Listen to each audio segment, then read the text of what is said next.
사도신경으로 신앙 고백하시겠습니다.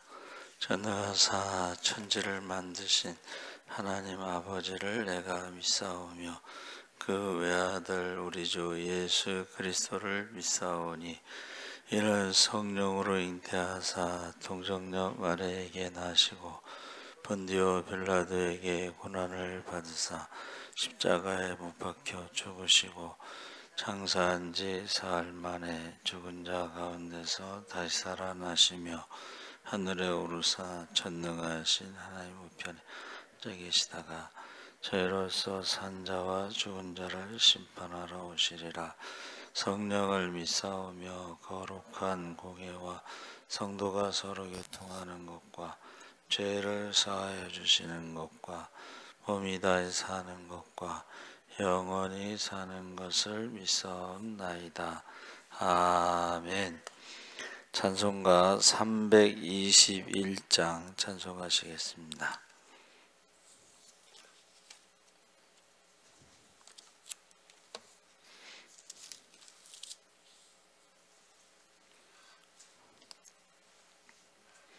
(321장) 찬송하시겠습니다. 날 대속하신 예수께 내 생명 모두 드리니 늘 진실하게 하소서. 내 구주 예수여, 나 구주 위해 살리라. 내 기쁨 한량 없으리. 내 갈 길 인도하소서. 내 구주 예수여, 날 구원하신 예수를 일평생 의지하오니 날 영접하여 주소서. 내 구주 예수여, 나 구주 위해 살리라. 내 기쁨 한량 없으리. 내 갈 길 인도하소서. 내 구주 예수여, 주 십자가에 달리사 날 자유하게 했으니 내 몸과 마음을 주 위해 다스게 하소서. 나 구주 위해 살리라. 내 기쁨 한량 없으리. 내 갈 길 인도하소서. 내 구주 예수여, 아멘. 하나님 말씀은 사도행전 2장 37절에서 47절까지 함께 읽겠습니다. 189쪽에 있습니다.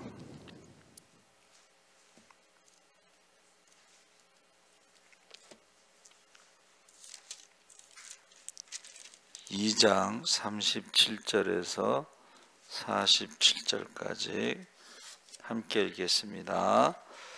그들이 이 말을 듣고 마음에 찔려 베드로와 다른 사도들에게 물어 이르되, 형제들아, 우리가 어찌할꼬 하거늘. 베드로가 이르되, 너희가 회개하여 각각 예수 그리스도의 이름으로 세례를 받고 죄사함을 받으라. 그리하면 성령의 선물을 받으리니 이 약속은 너희와 너희 자녀와 모든 먼데 사람 곧 주 우리 하나님이 얼마든지 부르시는 자들에게 하신 것이라 하고 또 여러 말로 확증하며 권하여 이르되 너희가 이 패역한 세대에서 구원을 받으라 하니 그 말을 받은 사람들은 세례를 받으매 이날에 신도의 수가 3,000이나 더하더라. 그들이 사도의 가르침을 받아 서로 교제하고 떡을 떼며 오로지 기도하기를 힘쓰니라. 아멘. 할렐루야. 네, 좋은 아침입니다. 잘 오셨습니다. 오늘 말씀의 제목이 마음에 찔려. 기독교 역사에 있어서 사도행전 2장은 중요한 사건이 기록이 되어 있는데 세 가지가 기록되어 있습니다. 첫째는 오순절의 성령 강림의 역사적 사건입니다. 성령 강림의 역사적 사건은 모든 사람에게 믿는 사람에게 성령을 부어주신다. 성령을 부어주신다는 사건이고, 둘째는 이 사건에 대해서 베드로의 첫 설교가 이어지고 있습니다. 세 번째는 이 결과로 나타나는 예루살렘의 초대 성도들의 삶의 모습, 유대인들과 구별되는 새로운 신앙 공동체, 교회의 탄생을 증언하고 있습니다. 그래서 첫 번째 오늘 사건 중에 이제 세 번째 사건을 우리가 본문을 읽었는데, 그들의 반응이 37절에 유대 땅 팔레스타인을 중심으로 각 나라에 흩어져 살던 경건한 유대인들이 오순절이 다가오자 예년과 같이 모국 유대 땅 예루살렘 성전을 찾아왔죠. 그래서 오순절이라는 것은 구약의 77절이죠. 77절은 뭐냐 하면 시내산에서 율법, 십계명, 말씀을 받은 거예요. 그때는 하나님께서 직접 십계명을 음성으로 들려주셨어요. 그 십계명을 들은 사람들이 시내산 밑에 있는 200만 명 정도 되는 유대인들이 십계명을 하나님의 음성을 들은 것이고, 오순절에는 마가의 다락방에서 120여 명이 사도들과 더불어 마음을 갖춰 저녁 기도에 힘쓸 때에, 그러니까 6월절에 예수님이 돌아가시고 3일 만에 부활하시고 40일 동안 하나님 나라에 대해서 가르치시고 승천하셨으니까는 몇 날이 못 돼요. 몇 날이라는 게 7일입니다. 계산하면. 그렇죠? 그래서 몇 날이 못 되어 너희가 성령이 임하시면 권능을 받아 예루살렘 유다 사마리아 땅까지 복음의 증인이 되리라 했을 때에 120여 명만 부활하신 주님을 만난 게 아니지만 그 중에 120여 명이 마가 다락방에서 사도들과 더불어 마음을 갖춰 저녁 기도에 힘썼는데 일주일 동안이잖아요. 여러분, 그 마가 다락방이 120명 들어가긴 좀 좁아요. 사실은 120여 명인데, 근데 제가 학생 때요, 그 부흥회를 하는데 그 전에 부흥회를 어떻게 했냐면 교회에서 먹고 자고 하면서 있었어요. 먹고 자는 것도 굉장히 복잡하죠. 근데 공주 주미산 기도원에서 성결교 청년연합회 3일 금식할 때는 먹지도 않고 싸지도 않고 그냥 3일 동안 그 자리에 말씀 듣고 자고 말씀 듣고 자고 그렇게 3일 동안 있는 거예요. 그러니까 오순절 마가 다락방에서도 일주일 동안 거기서 나가지 않고 아마 기도만 힘썼다.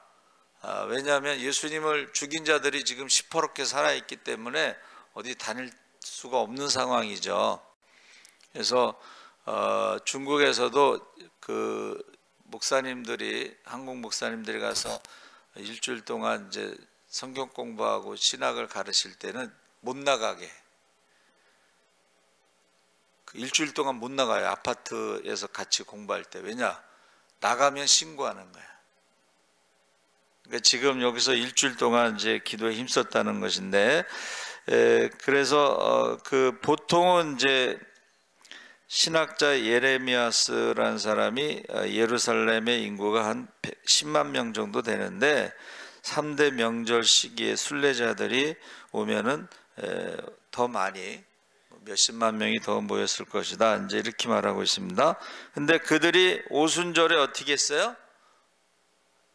난 곳 방언. 그 전에 성경에는 태어난 곳의 방언이라는 것은 그들이 태어난 곳의 언어로 하나님이 행하신 큰 일을 들었다. 복음, 십자가의 죽음과 부활에 대해서 들었다는 거야.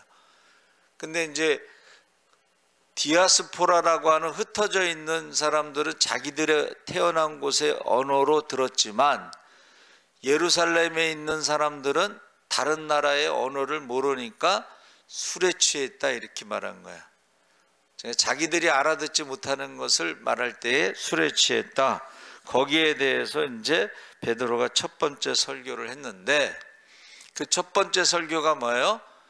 예수님이 십자가에서 죽으시고 부활하시고 승천하시고 이 내용을 쭉 너희가 죽인 나사렛 예수가 바로 메시아 하나님의 아들 유대인의 왕이다 라고 했을 때 찔렸다는 거예요. 이 찔렸다는 것은 뭐냐 하면 가슴에 찔렸다 이 말은 뭐냐면 양심의 가책을 받았다는 거예요. 양심의 가책. 그래서 요즘에도 여러분 어제 우리 수요일날 저녁에 말씀이 말라기잖아요. 말라기 4자 내 사자와 언약의 사자가 있는데 바벨론 포로 1차에서 돌아왔을 때에 수룹바벨 성전을 건축했음에도 불구하고 70년 동안 성벽이 불탄 채로 있었다는 것은 신앙이 회복되지 않았다는 것을 말하는 것이고 그 여전히 포로로 잡혀가기 전에 우상 숭배의 모습으로 신앙생활을 했다는 것이고 그래서 100년이 지난 다음에 수룹바벨이 온 다음에 100년이 지난 다음 말라기 선지자를 보냈고 그 내용이 회개하라는 것입니다. 회개하라. 그런데 회개하지 않고 400년 동안 지내오다가 엘리야, 세례 요한이 와서 회개하라.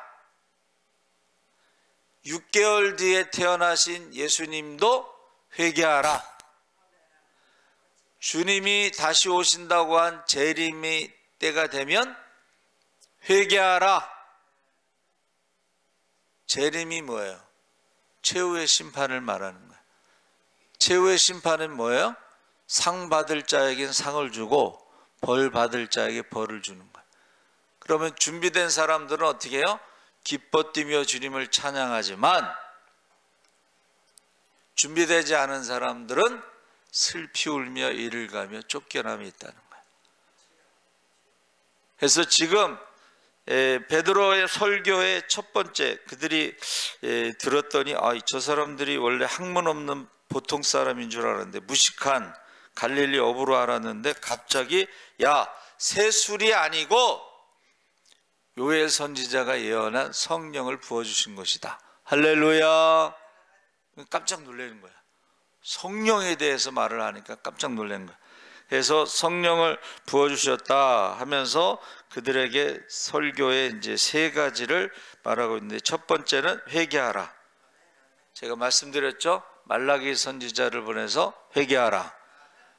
세례 요한을 보내서 회개하라. 예수님을 보내서 회개하라. 재림이 가까웠을 때에 회개하라. 우상 숭배하지 말라는 거예요. 첫 번째는 회개하라. 두 번째는 뭐예요? 두 번째는 죄사함을 받으라. 메시아를 죽인 그 죄를 여러분 메시아를 죽인 그 죄를 어떻게 용서받겠어요? 그런데 메시아를 죽인 사람은 회개하면 용서받지만 성령을 거스리는 사람, 양심에 가책이 없는 사람, 양심에 화인 맞은 사람들은 회개하지도 않고 용서받지도 못한다는 거예요. 그래서 죄사함을 받으라. 가슴에 찔렸다, 마음에 찔렸다는 것은 지금 메시아를 죽였으니까, 하나님의 아들을 죽였으니까 어떻게 할까? 어찌할꼬? 하나님의 아들을 죽였는데 어찌할꼬? 메시아를 죽였는데 어찌할꼬? 십자가에 못 박으라고 외쳤는데 어찌할꼬? 그 핏값을 우리와 우리 자손에게 돌리소서 한 사람들이 어찌할꼬? 그때에 회개하면 죄사함을 받는 줄 믿습니다. 아멘.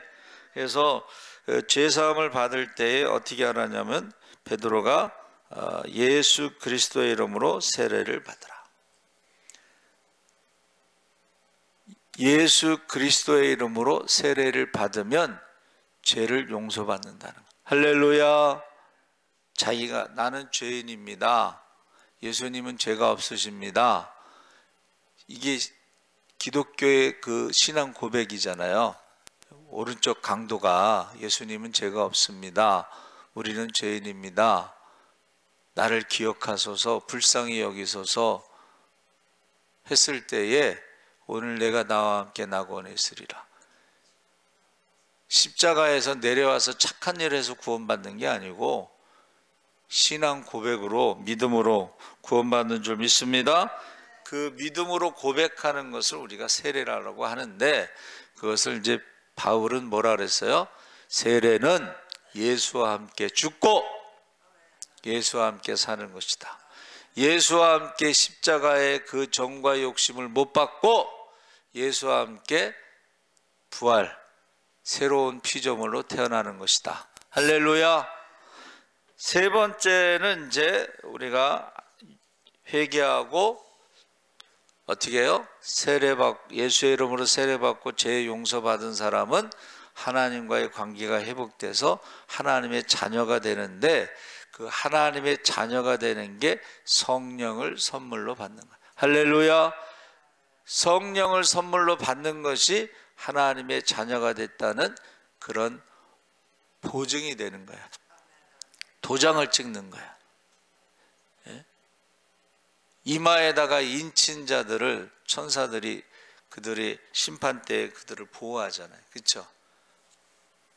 그래서 사도 바울은 또 뭐라 그랬냐면 세례를 예수와 함께 죽고 예수와 함께 사는 것이라고, 하나는 또 하나는 한번 따라해 보세요. 예수로 옷 입는다.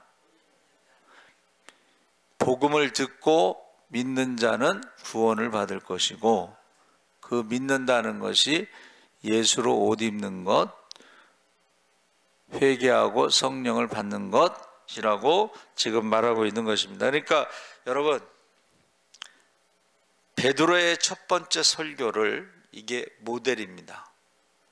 그러니까 여러분들이 이제 제가 말씀드렸죠.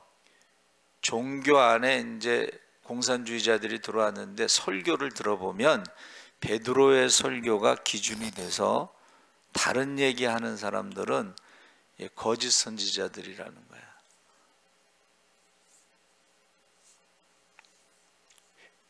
회개하지 않고 성령 받지 않은 사람들이 구원받는다고 하는 건 거짓말입니다.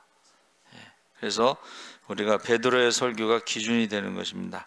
그래서 지금 창세기 17장 7절에 보면 내가 내 언약을 나와 너 및 내 대대 후손 사이에 세워서 영원한 언약을 삼고 너와 내 자손의 하나님이 되리라 했을 때, 이것은 99세 때에 하나님께서 나는 전능하신 하나님이라 하면서 아브라함에게 약속하신 거예요. 그리고 아브라함의 이름이 아브라함, 종귀의 아버지라는 귀족에서 아브라함으로 바꾸죠.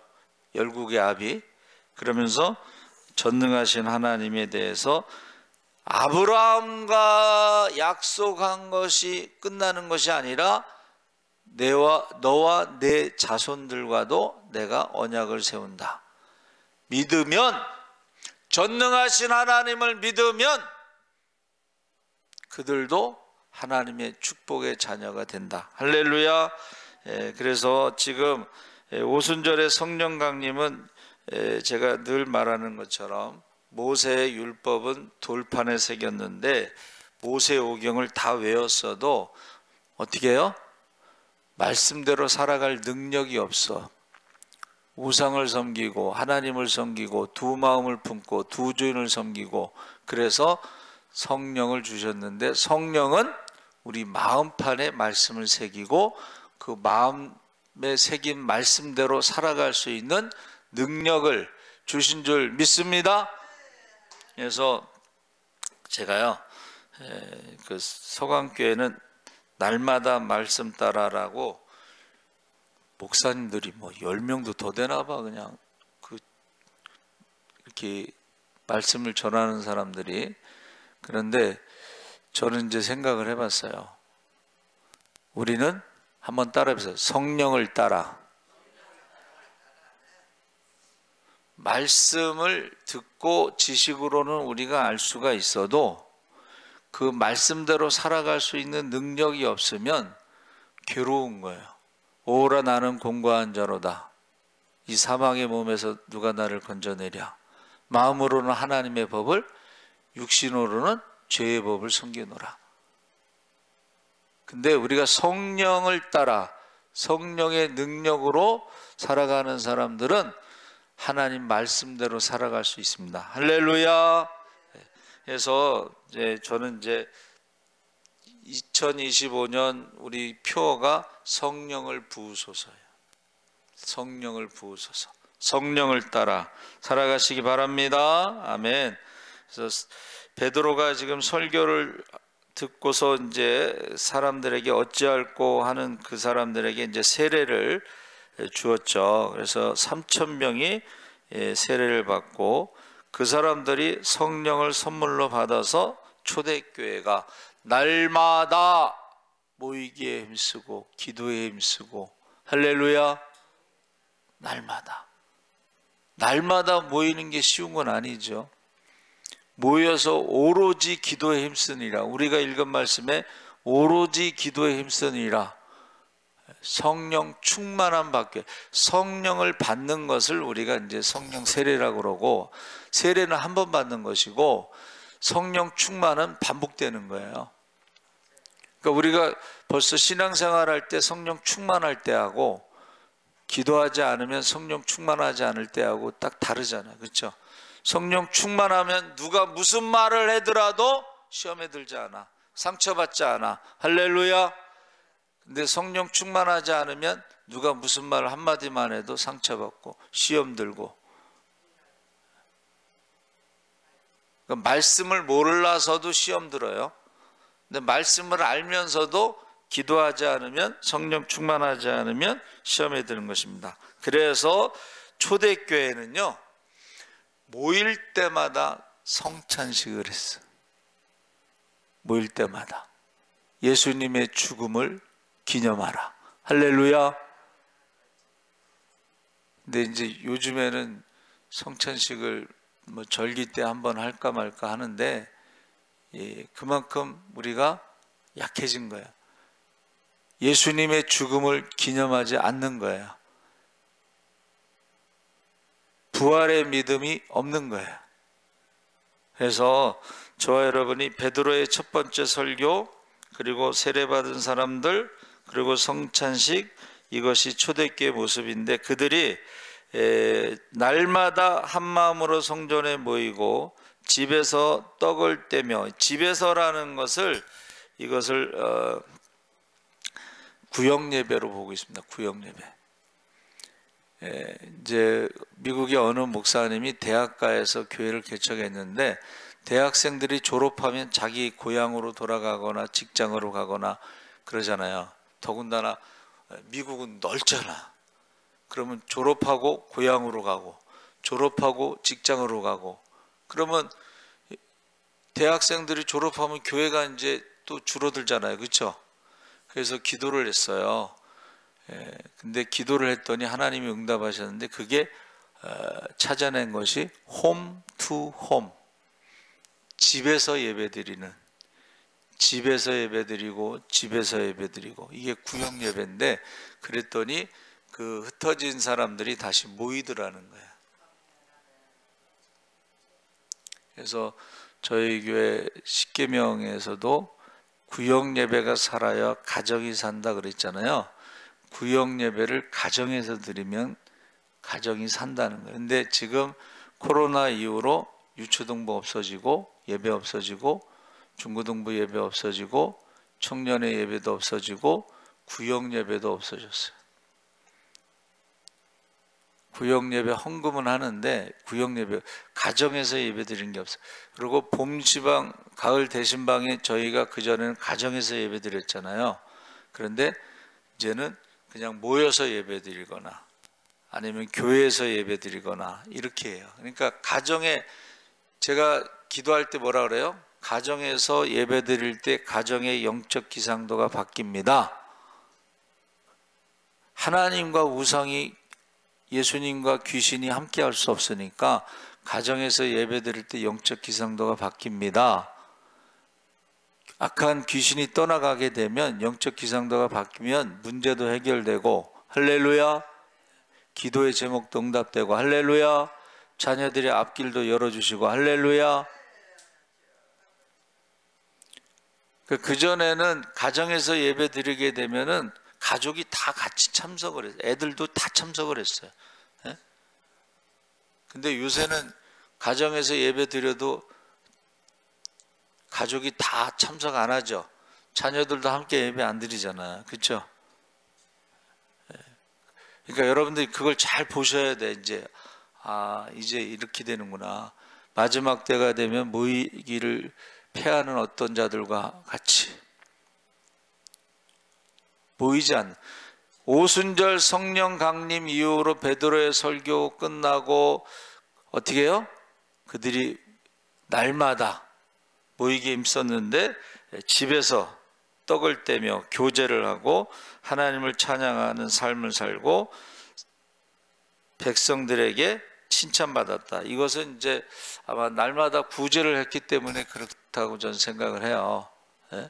그래서 오늘 아침 CBS 뉴스에도 보면은 이제 성탄절이 가까우면은 교회마다 어려운 사람들을 도와주는 이제 그런 것을 해요. 근데 여러분, 착한 일을 한다고 해서 구원받는 거 아닙니다. 그러니까 교회 안에 그런 공산주의자들이 이웃에게 막 베푼다고 그걸 떠들어 자랑하는 거지. 근데 그거로 구원받는 거 아니에요. 믿음으로 구원받습니다. 네. 속으면 안 돼. 비슷해. 근데 제가 이제 생각한 게 뭐냐면 여러분, 종교개혁 이전의 모습으로 돌아가고 있다. 종교개혁 이전의 모습이 뭐예요? 성경을 안 읽어.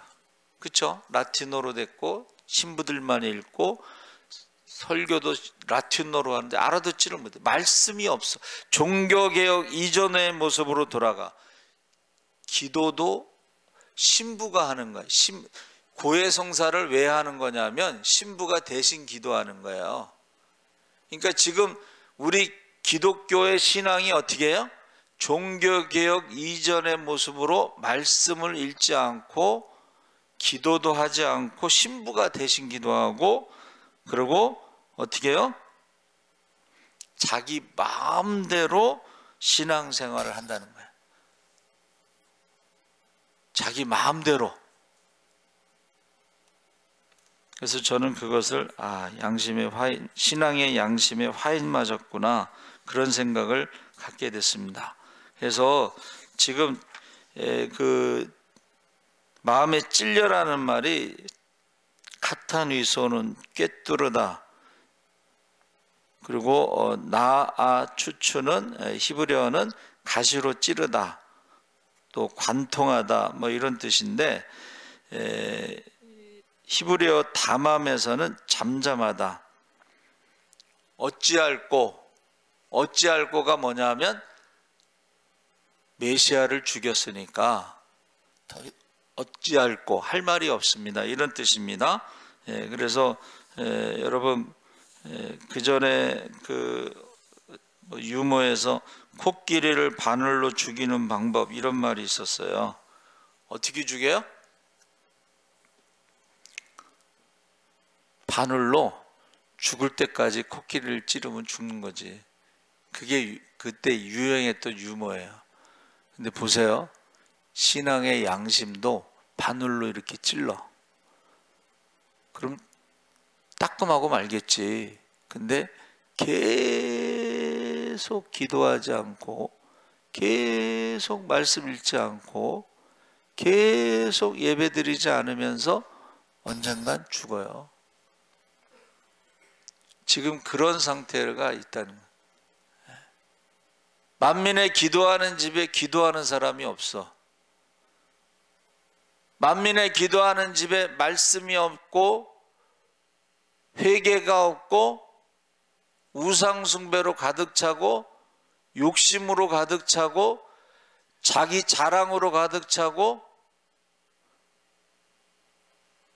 하나님이 떠났어. 감사도 없고 찬양도 없고. 그래서 지금요, 지금 수룹바벨 성전에서 돌아오가 70년 동안 성벽이 무너진 채로 방치되고, 100년 뒤에 말라기 선지자가 회개하라고 외치고, 그리고 400년 뒤에 세례 요한이 엘리야로 와서 외치고, 회개하라 외치고, 예수님이 6개월 뒤에 회개하라 외치고, 2000년 동안 지금 회개하라고 외쳐도 믿는 자를 보겠느냐? 재림하실 때 믿음을 보겠느냐? 예배자를 찾으신다. 그리고 열매를 가지고 심판하신다. 열매를 가지고 심판하신다 그러니까 이제 어느 청년은 전도의 열매를 그거 생각하고 부담스러워하는데, 전도의 열매도 있지만 성품의 열매가 있어요. 성령의 9가지 열매는 성품의 변화가 되어야 있어요. 성품의 열매가 있습니다. 빛의 열매가 있습니다. 그래서 저와 여러분이 이미 예수님께서 마태복음 24장 25장에 마지막 때 징조도 말씀해 주시고, 어떻게 해요? 너희 가운데 지극히 작은 자에게 하지 않은 것이 나에게 하지 않은 것이다. 사람을 함부로 대하는 사람들이 있어요. 배움이 없다고.